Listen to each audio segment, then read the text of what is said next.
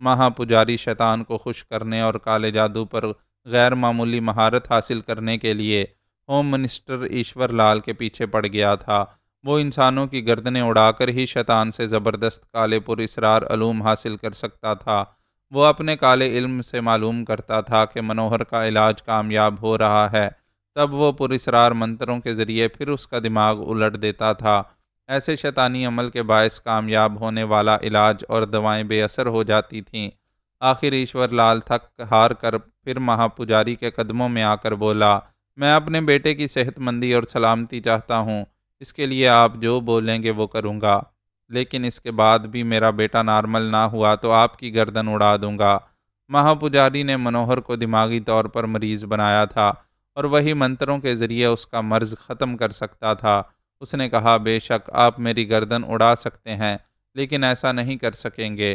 3 جوانوں کا لہو بہتے ہی آپ کا بیٹا پہلے کی طرح بھلا چنگا ہو جائے گا، پھر اس پر کبھی دورہ نہیں پڑے گا۔ وہ قانون کا محافظ ایشور لال راضی ہو گیا۔ مہا پجاری کو معلوم ہوا لندن سے کسی ارجن ورما کو قربانی کے لیے لایا جا رہا ہے۔ پھر معلوم ہوا کہ چند مسلمانوں نے منوہر کو اغوا کر لیا ہے۔ وہ اغوا کرنے والے سختی سے کہہ رہے ہیں کہ کالی مائی کے آگے کسی انسان کو ہلاک نہ کیا جائے۔ وہ مسلمان اپنے طور پر منوہر کا علاج کرنے والے ہیں۔ یہ سنتے ہی مہا پجاری منتر پڑھنے لگا۔ اس نے کالے عمل کے ذریعے اغوا کرنے والوں کے متعلق معلومات حاصل کیں۔ پھر ایشور لال سے کہا، اپنے بیٹے کو ان اغوا کرنے والوں کے شکنجے سے کسی طرح نکال کر لائیں، نہیں تو وہ دھرم سے جائے گا، مسلمان ہو جائے گا۔ ایشور لال نے کہا، میں لندن کی پولیس اور سراغ رسانوں سے یہ نہیں کہہ سکتا کہ میرے بیٹے کو اغوا کیا گیا ہے۔ پولیس انہیں تلاش کرے گی تو وہ میرے بیٹے کو مار ڈالیں گے۔ آپ کسی طرح کالے جادو سے ان مجرموں کو نشٹ کر دیں، میرے بیٹے کو کسی طرح واپس لے آئیں۔ وہ بولا، میں ابھی سے کالی پوجا شروع کرتا ہوں۔ منوہر کو اپنے منتروں کے حصار میں لوں گا تو وہ ان کے شکنجے سے نکل آئے گا۔ جانثاروں نے ایک جید عالم مولانا عبدالہادی سے گزارش کی تھی کہ وہ منوہر کا روحانی علاج کریں۔ انہوں نے فرمایا، مریض کو سب سے پہلے اللہ تعالیٰ کی ذات پر کامل یقین ہونا چاہیے۔ ایک جانثار نے کہا، وہ مریض ایک ہندو ہے۔ انہوں نے فرمایا، دنیا کے تمام مذاہب کے لوگ ایک بڑی اور ناقابل تسخیر قوت کو مانتے ہیں۔ وہ قوت ایک ہے، لا شریک ہے، نہ وہ کسی سے جنی گئی نہ اس نے کسی کو جنا، وہی سب کا معبود ہے، اسے ہم اللہ کہتے ہیں اور ہندو بھگوان مانتے ہیں۔ وہ ذرا ٹھہر کر بولے، اگر اس ہندو کے دل میں یہ کامل یقین ہو کہ جو کچھ ہوتا ہے اسی معبود کے حکم سے ہوتا ہے، وہی زندگی دیتا ہے، وہی موت دیتا ہے، اور وہ کامل قدرت رکھنے والا ہمیں جادو ٹونے اور شیطانی اعمال سے بچاتا ہے، تو میں اس ہندو مریض کا علاج کروں گا۔ اللہ نے چاہا تو اسے شفا حاصل ہوگی۔ ان کی ہدایات کے مطابق ایک صاف ستھرے کمرے میں سفید چاندنی بچھائی گئی، عود و عنبر سے کمرے کو معطر کیا گیا۔ وہ وہاں آ کر منوہر کے لیے وظیفہ پڑھنا چاہتے تھے، لیکن ان کی آمد سے پہلے ہی سفید اجلی چاندنی میں آگ لگ گئی۔ ایسا خلاف توقع ہوا تھا۔ مولانا عبدالہادی نے آ کر جلی ہوئی چادر کو دیکھا۔ وہ عالم دین، تابعین اور صالحین تھے، ان پر شیطانی آگ تو کیا آنچ بھی نہیں آتی تھی۔ انہوں نے سمجھ لیا کہ شیطانی قوتیں آڑے آ رہی ہیں۔ وہ کچھ دیر خلا میں تکتے رہے، زیر لب کچھ پڑھتے رہے، پھر جانثاروں کو ہدایت کی، سورہ اخلاص اور آیت الکرسی پڑھتے ہوئے دوسری چادر بچھاؤ۔ وہ ہدایات پر عمل کرنے لگے۔ ایسے وقت وہ خود چوکھٹ پر کھڑے ہو کر وہی آیات پڑھتے رہے۔ اجلی چادر دوبارہ بچھائی گئی، عود و عنبر کی خوشبو پھر پھیلنے لگی۔ انہوں نے بسم اللہ پڑھتے ہوئے کمرے میں قدم رکھا۔ وہاں آگ تو کیا، ایک چنگاری بھی نہیں اڑی، ہلکی سی شیطانی آنچ بھی نہیں آئی۔ انہوں نے کمرے سے باہر آ کر سبز بیری کے ساتھ پتے لے کر ان کو پیس کر عرق نکالا، پھر پانی میں ملایا۔ منوہر لال نے اسے پیا اور باقی پانی سے غسل کیا۔ اس کے بعد صاف ستھرا اجلا لباس پہن کر کمرے میں آ کر ان کے روبرو دوزانو ہو گیا۔ انہوں نے فرمایا، تمہارا جو بھی نام ہے، جو بھی مذہب ہے، تم ہر حال میں ہر صورت میں خدا کے بندے ہو۔ جب بیمار ہوتے ہو تو کبھی انگریزی دوائیں کھاتے ہو، کبھی دیسی دوائیں، اور کبھی جادو ٹونے سے علاج کراتے ہو۔ مرض ایک ہی ہوتا ہے، لیکن اپنے عقیدے کے مطابق علاج کے طریقے بدل جاتے ہیں۔ آج سے ہم اپنے دینی اور روحانی طریقوں سے تمہارا علاج کریں گے۔ شفا دینے والا صرف اللہ ہی ہے۔ کیا تم شفا پانے کے لیے کچھ عرصے تک دل میں یہ یقین کامل رکھو گے کہ اللہ کے پاک نام سے جو علاج کیا جا رہا ہے، اس سے شفا پاؤ گے اور تمہیں ایک نئی صحت مند زندگی حاصل ہوگی؟ منوہر لال نے سر جھکا کر کہا، زندگی ہے تو مذہب اور دین اور دھرم ہے، دین ہے، دنیا ہے، خدا ہے، بھگوان ہے۔ دنیا میں طرح طرح کے گورکھ دھندے ہیں، ہم نہیں ہیں تو کچھ نہیں ہے۔ موت ہمیں گونگا، بہرا، اندھا اور بے حس بنا کر سارے معاملات سے بے نیاز کر دیتی ہے۔ میرے سر پر جو جنون سما جاتا ہے، اس سے چھٹکارا پانے کے لیے وہ سب کچھ کروں گا جو آپ کہتے رہیں گے۔ میرے لیے وہی علاج، وہی دھرم، وہی دین اہم ہے جو مجھے دماغی طور پر صحت مند زندگی دے گا۔ آپ فرمائیں مجھے کیا کرنا ہے؟ انہوں نے پوچھا، سنا ہے اماوس کی رات پر تم پر دورہ پڑتا ہے۔ وہ بڑے دکھ سے بولا، جی ہاں، میں بہت بد نصیب ہوں۔ اللہ تعالیٰ قادر مطلق ہے، وہ نصیب بدلتا ہے۔ آج سے 6 دنوں کے بعد اماوس کی رات ہے۔ اگر صرف 7 دنوں تک میری ہدایات کے مطابق پاک صاف رہو گے، کھانے پینے کی حرام شے کو منہ نہیں لگاؤ گے، جو کہوں گا وہ کرتے رہو گے تو انشاءاللہ شفا پاؤ گے۔ آپ میری بہتری چاہتے ہیں، میں 7 دنوں تک آپ کی ہدایات پر عمل کرتا رہوں گا۔ تمہیں یہ معلوم ہونا چاہیے کہ تم پر جادو کیا گیا ہے اور جادو سراسر شیطانی عمل ہے، لہٰذا میرے ساتھ پڑھو۔ وہ ان کے ساتھ پڑھنے لگا۔ میں شیطان مردود سے اللہ تعالیٰ کی پناہ چاہتا ہوں اور شروع کرتا ہوں اللہ کے نام سے جو بڑا مہربان اور نہایت رحم کرنے والا ہے۔ مولانا نے فرمایا، میں تمہارا دھرم بدلنا نہیں چاہتا۔ علاج ہونے اور شفا پانے تک دل کی گہرائیوں سے اللہ تعالیٰ کی وحدت اور پاکیزگی کا اعتراف ہمارے دین کے مطابق کرو۔ اٹھو اور میرے شانہ بشانہ کھڑے ہو جاؤ۔ مولانا عبدالہادی جائے نماز پر تھے، وہ ان کے بائیں طرف کھڑا ہو گیا۔ انہوں نے سمجھایا، ہم اللہ تعالیٰ کو حاضر و ناظر جان کر اس کے روبرو ادب سے کھڑے ہوتے ہیں، اس معبود کے آگے جھکتے ہیں اور سجدے کرتے ہیں۔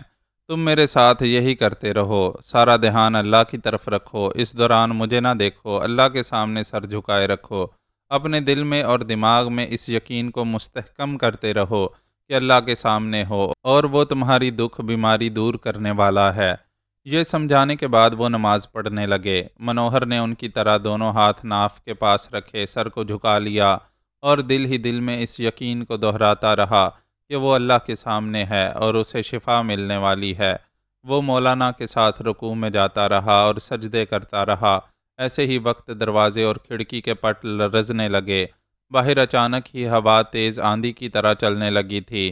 7 سمندر پار مہا پجاری روحانی طرز عمل کا توڑ کر رہا تھا۔ اس کے منتر آندھی کی زبان سے گونج رہے تھے۔ وہ بند دروازے اور کھڑکیوں کو توڑ کر اندر آنا چاہتے تھے۔ مولانا نے 2 رکعت ادا کرنے کے بعد منوہر سے کہا، بیٹے پریشان نہ ہونا، باہر شیطان در و دیوار سے سر پھوڑ رہا ہے۔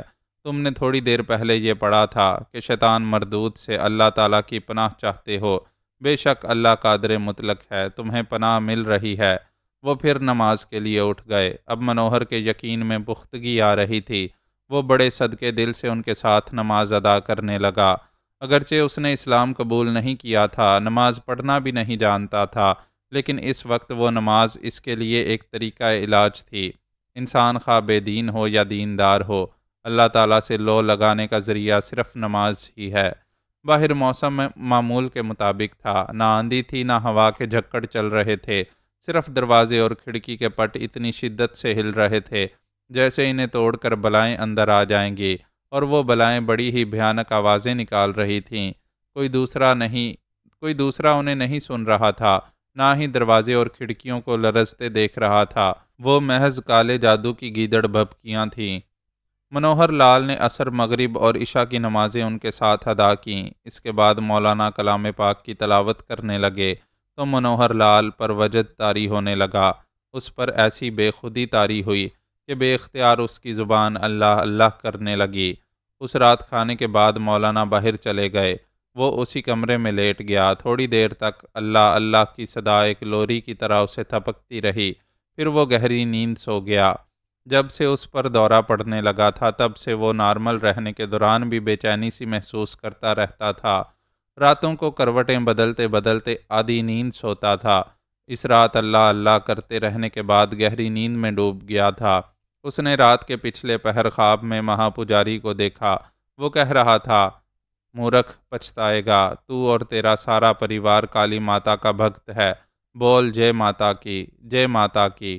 منوہر نے محسوس کیا اس کے اندر سے آواز نکل رہی ہے، اللہ اللہ یا اللہ۔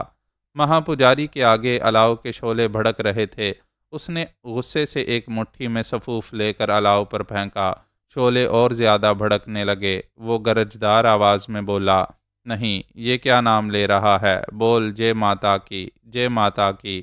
وہ گرج رہا تھا اور اللہ اللہ کی دھیمی دھیمی سی صدا اس کے منتروں پر حاوی ہوتی جا رہی تھی۔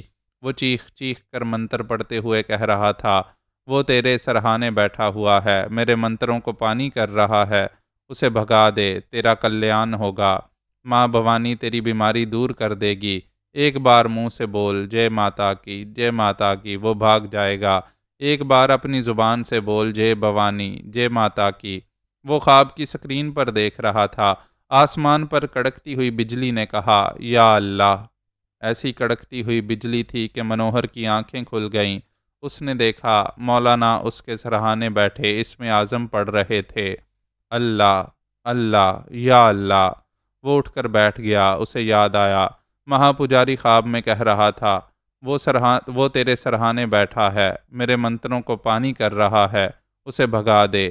آنکھ کھلتے ہی پجاری بھاگ گیا تھا۔ مولانا سرہانے بیٹھے ہوئے تھے۔ انہوں نے کہا، غسل خانے میں جاؤ، آدھے گھنٹے میں واپس آؤ، فجر کی نماز کا وقت ہو رہا ہے۔ اس خواب نے منوہر کو سمجھا دیا کہ مہا پجاری اس کے علاج میں رکاوٹیں پیدا کر رہا ہے، جبکہ وہ پہلے ہی دن روحانی علاج کے طریقہ کار سے متاثر ہو گیا تھا، اور تاثر ایسا تھا کہ وہ چپ رہتا تھا، تب بھی اپنے اندر اللہ اللہ کی دھیمی دھیمی سی آوازیں سنتا رہتا تھا۔ دوسرے دن سے مولانا عبدالہادی صرف نماز پڑھنے کے لیے پانچوں وقت آتے رہے۔ اسے سورہ فلق اور سورہ ناس یاد کراتے رہے۔ انہوں نے ہدایت کی اور کہا، دن رات یہ صورتیں پڑھتے رہو، اللہ سے لو لگاتے رہو، اور یہ مستحکم یقین رکھو کہ کالے جادو سے صرف اللہ ہی نجات دلائے گا۔ وہ مولانا کی غیر موجودگی میں ان صورتوں کو پڑھتا رہتا تھا۔ کھانے پینے اور آرام سے لیٹتے وقت دل ہی دل میں اللہ اللہ کرتا رہتا تھا۔ یوں 6 دن گزر گئے۔ شام کے بعد اماوس کی تاریکی چھا گئی۔ تاریکی پھیلتے ہی منوہر نے کہا، میرا دل گھبرا رہا ہے۔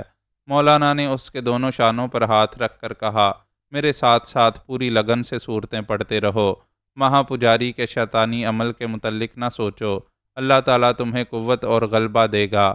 وہ مولانا کے ساتھ سورہ فلق اور سورہ ناس پڑھنے لگا۔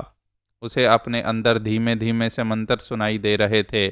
ان پر بابرکت صورتوں کے دعائیہ فکرے حاوی ہونے لگے۔ مکھیوں کی طرح بن بنانے والے منتر نابود ہونے لگے۔ مولانا عبدالہادی اس رات کی صبح تک منوہر کے ساتھ رہنے والے تھے۔ یہ صحبت اسے حوصلہ دے رہی تھی۔ اس کے اندر ہر اماوس کی رات کی طرح جنون پیدا نہیں ہو رہا تھا۔ کلام پاک کی آیات پر اعتماد مستحکم ہو گیا تھا۔ وہ مہا پجاری کو اور ساری دنیا کو بھول کر اونچی آواز میں ان صورتوں کو پڑھ رہا تھا۔ ایسا گہرا انہماک تھا کہ اسے بھیانک آوازیں سنائی نہیں دے رہی تھیں۔ دوسرے کمروں میں عبادت کرنے والے جانثار مہا پجاری کے منتروں کی اور چڑیلوں کی آوازیں سن رہے تھے۔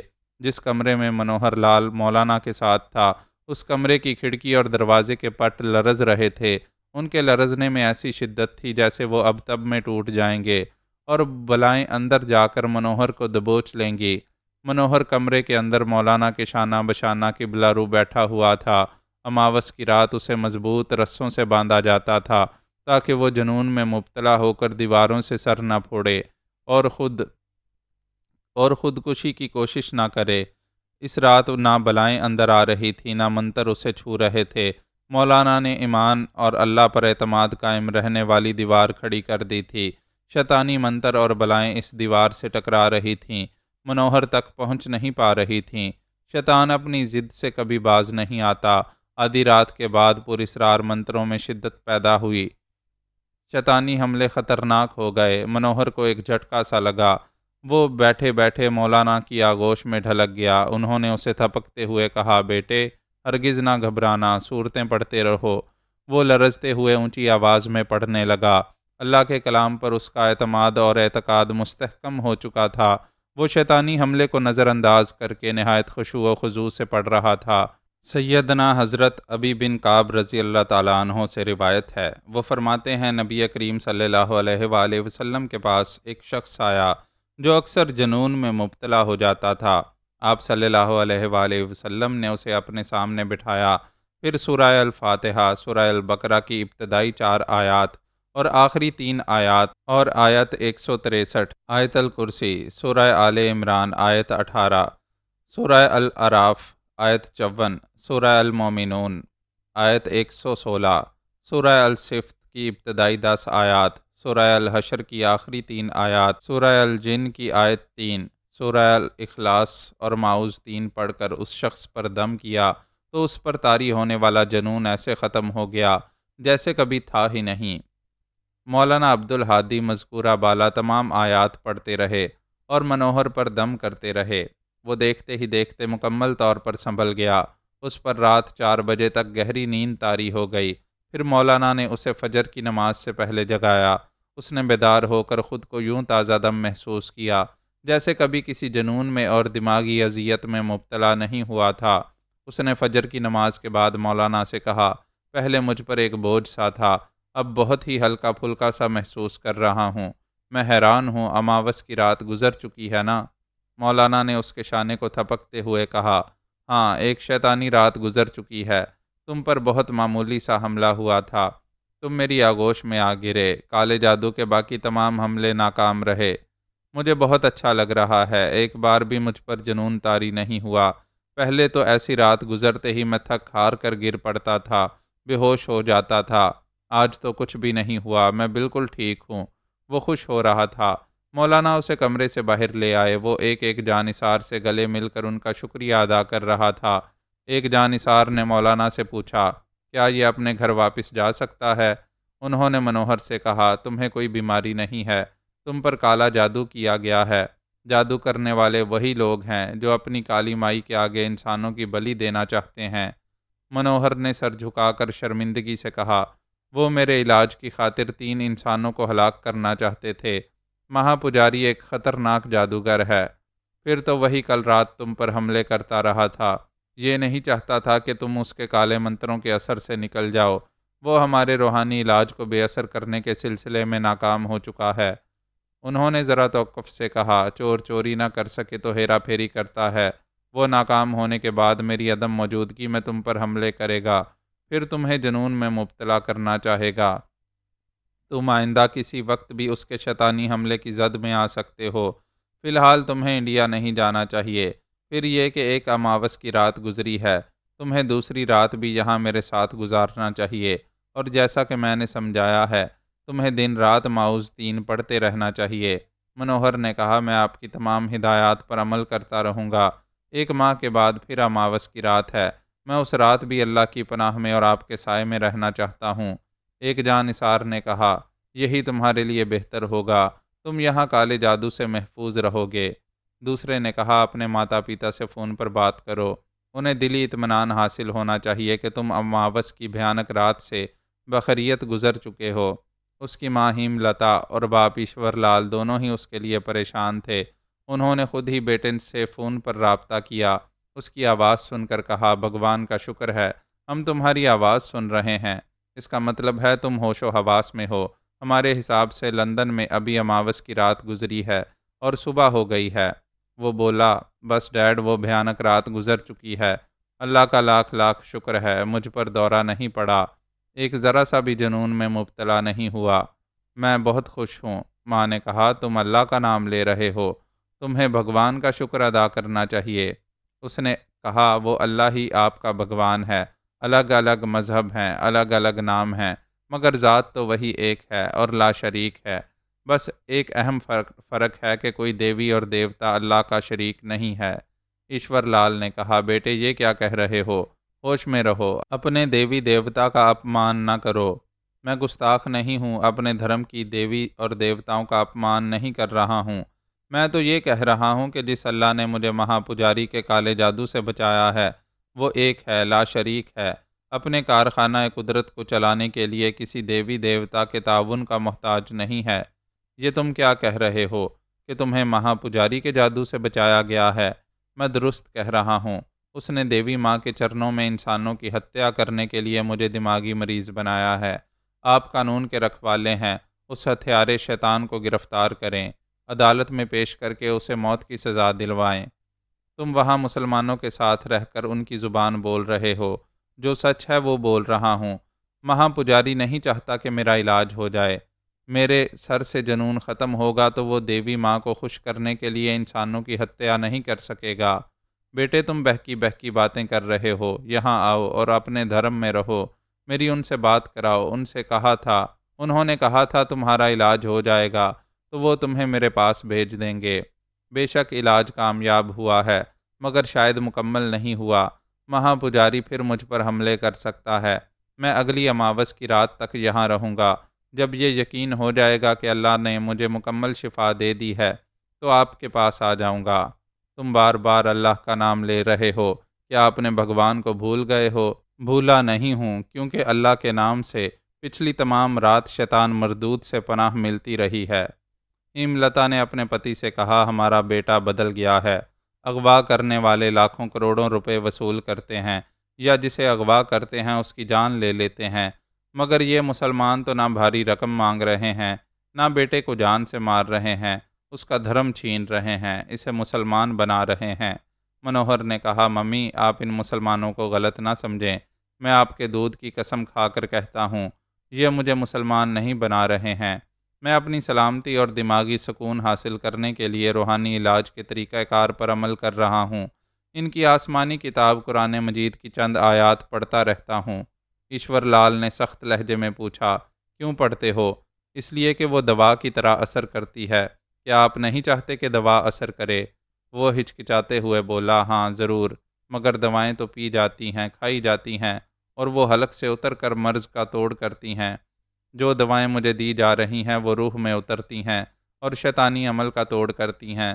مجھے جنون سے اور جادو سے اس لیے بھی نجات مل رہی ہے کہ میں مولانا عبدالہادی کے ساتھ نمازیں پڑھتا ہوں۔ ایشور لال چیخ پڑا، کیا بکواس کر رہے ہو؟ کیا تم نماز پڑھتے ہو، پوجا نہیں کرتے ہو؟ فوراً یہاں واپس آؤ۔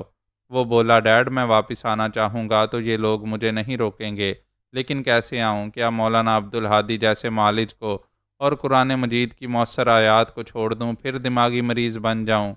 تم یہاں آؤ، مہا کالی کے مندر میں تمہارا علاج ہو جائے گا۔ آپ انسانوں کی جان لے کر مجھے دماغی طور پر نارمل بنانا چاہتے ہیں، اور یہ لوگ ایک چیونٹی کو بھی مارے بغیر مجھے دماغی اور جسمانی طور پر صحت مند بنا رہے ہیں۔ وہ ٹھہر کر بولا، مجھے جب تک قلبی اطمینان حاصل نہیں ہوگا میں نہیں آؤں گا۔ آپ میری سلامتی چاہتے ہیں تو مہا پجاری کو موت کے گھاٹ اتار دیں، میرے سر سے ہمیشہ کے لیے خطرہ ٹل جائے گا۔ اگر آپ کو مجھ سے محبت ہے، میری سلامتی چاہتے ہیں تو مہا پجاری کو ختم کریں، میں واپس آ جاؤں گا۔ اس نے فون بند کر دیا۔ وہ اپنی ماں کے دودھ کی قسم کھا کر کہہ چکا تھا کہ اس کا علاج کرنے والے اسے مسلمان نہیں بنا رہے ہیں، صرف کالے جادو کے بھیانک نتائج سے بچانے کے لیے اسے قرآن مجید کی آیات اور نماز پڑھا رہے ہیں۔ یہ کہہ دیا گیا تھا کہ وہ ہندو ہے، دماغی طور پر نارمل ہونے کے بعد اپنے ہندو ماں باپ کے پاس جائے گا۔ یہ بات الگ تھی کہ وہ آئندہ اپنا تحفظ اور اپنی سلامتی مقدس آیات میں تلاش کرے گا یا نہیں۔ وہ دماغی مریض خود ہی سمجھنے والا تھا کہ اس کا علاج اور دوائیں کہاں ہیں اور اسے شیطان مردود سے کہاں پناہ ملے گی۔ یعقوب اور اس کی شریک حیات صنم دلی پہنچ گئے تھے۔ ایشور لال کی محل نما کوٹھی میں تھے۔ ہیم لتا ان دونوں کو اپنی نظروں کے سامنے رکھنا چاہتی تھی۔ اس نے اور ایشور لال نے طے کیا تھا کہ ان کے بیٹے منوہر لال کو اغوا کرنے والے اس کے علاج میں ناکام رہیں گے تو وہ ماں باپ یعقوب کو مندر لے جا کر مہا کالی کی بھینٹ چڑھا دیں گے۔ ان کے لیے یعقوب قربانی کا بکرا تھا، کسی دن بھی بیٹے کے علاج کے سلسلے میں کام آ سکتا تھا۔ جبکہ جانثار یہ دھمکی دے چکے تھے کہ وہ مندر میں کسی بھی انسان کو بلی چڑھائیں گے تو انہیں اپنے بیٹے منوہر کی لاش بھی نہیں ملے گی۔ وہ دھمکی میں آ گئے تھے۔ انہوں نے اپنے بیٹے کی سلامتی کی خاطر وعدہ کیا تھا کہ کسی انسان کو ہلاک نہیں کریں گے۔ اس کے باوجود یعقوب کو اپنی نظروں میں اور کڑی پابندیوں میں رکھا تھا۔ یعقوب ارجن ورما کے بحروپ میں تھا۔ اپنی بہن شکنتلا کی شادی کرنے انڈیا آیا تھا۔ ایسے اہم معاملے میں وہ ارجن ورما اور رنجنا کو یعنی یعقوب اور سنم کو شکنتلا کے پاس کولکتہ جانے سے روک نہیں سکتے تھے۔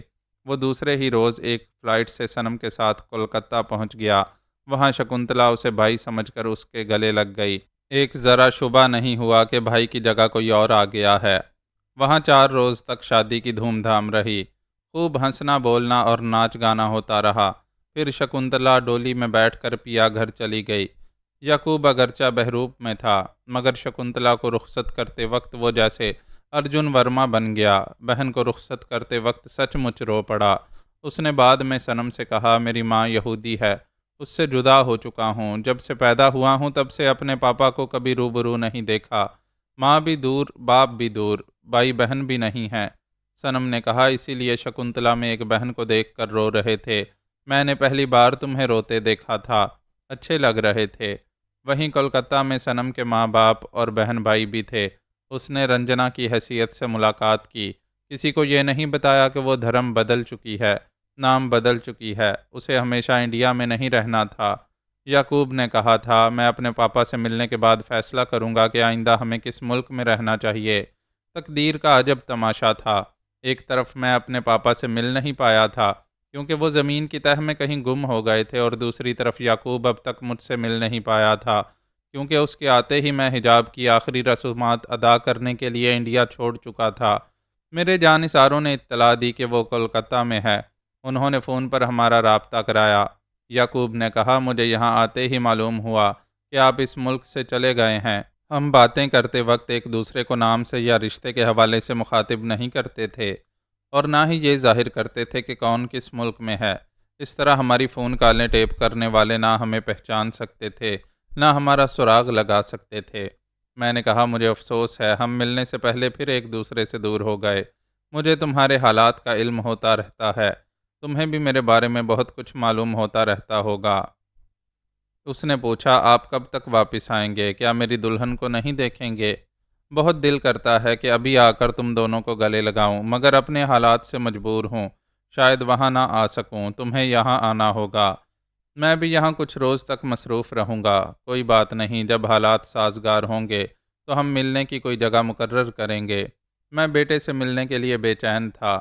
مجبوری یہ تھی کہ ندا کو تنہا نہیں چھوڑ سکتا تھا، اور بیٹے کو لاہور بلا کر ندا کا تعارف یوں نہیں کرا سکتا تھا کہ بیٹے، یہ جو بچی دکھائی دے رہی ہے یہ تمہاری ماں بننے والی ہے۔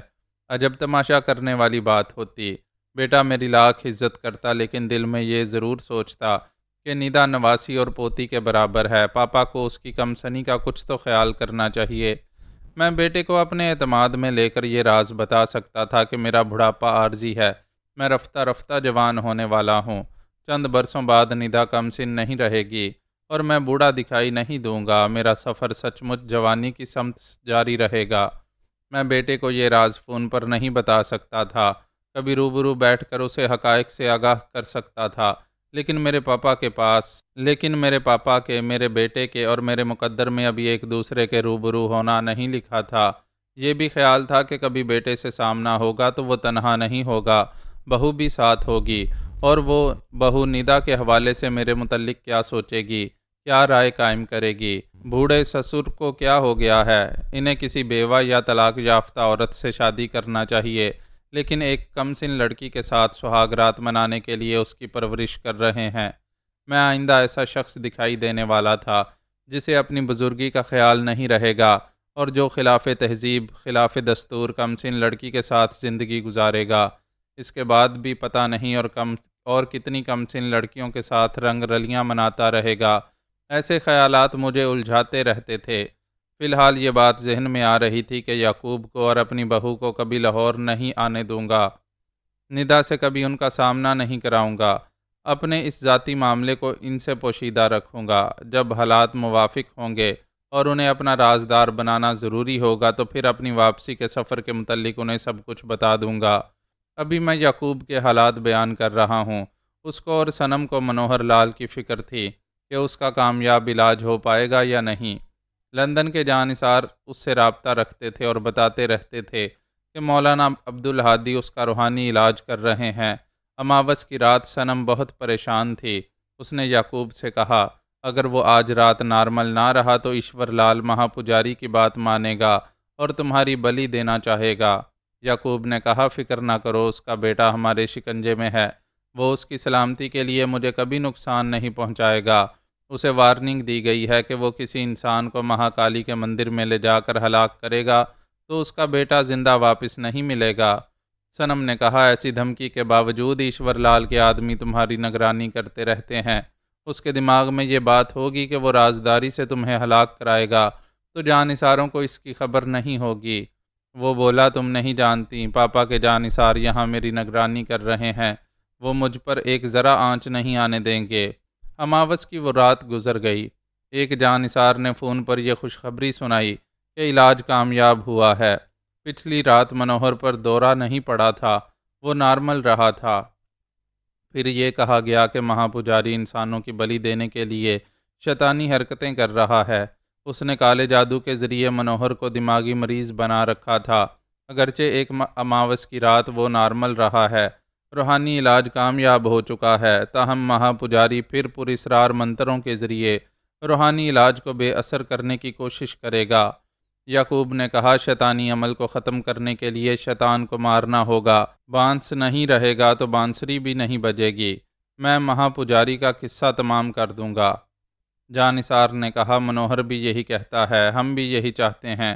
صنم یہ باتیں سن رہی تھی۔ اس نے کہا، ابھی ہم کولکتہ میں ہیں، مہا پجاری یہیں سبھاش اسٹریٹ کے ایک مکان میں رہتا ہے، میں تمہیں وہاں پہنچا سکتی ہوں۔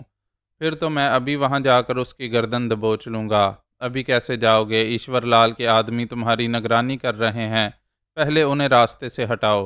یعقوب نے فون کے ذریعے ایک جانثار کو بتایا کہ وہ مہا پجاری کو ٹھکانے لگانا چاہتا ہے، اس سے پہلے ایشور لال کے آدمیوں کو راستے سے ہٹانا ضروری ہے۔ اس نے پوچھا، ہمیں اس کا پتہ بتائیں، ہم اسے جہنم میں پہنچا دیں گے۔ آپ کے پاپا نے کہا ہے، ہم یہاں آپ کو خطرات سے نہ کھیلنے دیں۔ پاپا سے کہو میں کوئی نادان بچہ نہیں ہوں، مجھے خطرات سے کھیلنے کی اجازت دیں۔ ہم آپ کا پیغام انہیں دیں گے۔ ابھی آپ مہا پجاری کا پتہ بتائیں۔ صنم نے فون لے کر اس کا مکان نمبر اور پتہ بتایا، پھر رابطہ ختم کر دیا۔ یعقوب نے کہا، وہ مہا پجاری تمہارے ذریعے میری گردن اڑانا چاہتا تھا، میں اس کی گردن مارنا چاہتا ہوں، لیکن یہ حسرت ہی رہ جائے گی۔ صنم نے کہا، میں تمہیں بتا چکی ہوں، میں مہاکالی کے مندر میں پوجا کے اور جانوروں کے بلیدان کے وقت رقص کرتی تھی۔ مہا پجاری سے ہمیشہ رابطہ رہا کرتا تھا، اس کا فون نمبر میرے موبائل فون میں ہے۔ کیا تم اپنی حسرت پوری کرنا چاہتے ہو؟ یعقوب نے کہا، ہاں، اسے فون کرو، معلوم کرو وہ اس وقت کہاں ہے، میں چاہتا ہوں وہ جانثاروں کے ہاتھ نہ لگے، میرے ہتھے چڑھے۔ صنم نے اپنے فون پر مہا پجاری کے نمبر پنچ کیے، فوراً ہی رابطہ ہو گیا۔ وہ بولی، پجاری جی، جے مہا کالی کی، میں آپ کی داسی رنجنا بول رہی ہوں۔ وہ خوش ہو کر بولا، اری رنجنا، یہ تو ہے، ایشور لال نے بتایا تھا تو اپنے پہلے پتی ارجن ورما کے ساتھ لندن سے آ گئی ہے، یاد ہے نا؟ اس پہلے کے بعد تیرے اور 2 پتی ہوں گے جو مہاکالی کی بھینٹ چڑھیں گے۔ میں بھلا کیسے بھول سکتی ہوں، مجھے یاد ہے، اسی لیے تو ارجن ورما کے ساتھ کولکتہ آئی ہوں۔ کیا تو ہمارے شہر میں ہے اور قربانی کے بکرے کو بھی لائی ہے؟ جی ہاں، اسے لائی تو ہوں، مگر آپ کے لیے بہت پریشان ہوں۔ میرے لیے کیوں پریشان ہے؟ میں نے رات سپنا دیکھا ہے، آپ بڑی مصیبت میں ہیں، آپ پر کٹھن سمے آ گیا ہے۔ وہ پریشان ہو کر بولا، ٹھیک کہتی ہے، لندن کے کچھ مسلمان میرے دشمن بن گئے ہیں۔ میں نے بھی سپنوں میں مسلمانوں کو دیکھا ہے، وہ گھر میں گھس آئے ہیں اور آپ کو گولیوں سے چھلنی کر رہے ہیں۔ کیا ابھی آپ اپنے گھر میں ہیں؟ ہاں، میں گھر میں ہوں، سوچ رہا ہوں مندر جا کر ماں بھوانی کے چرنوں میں رہوں۔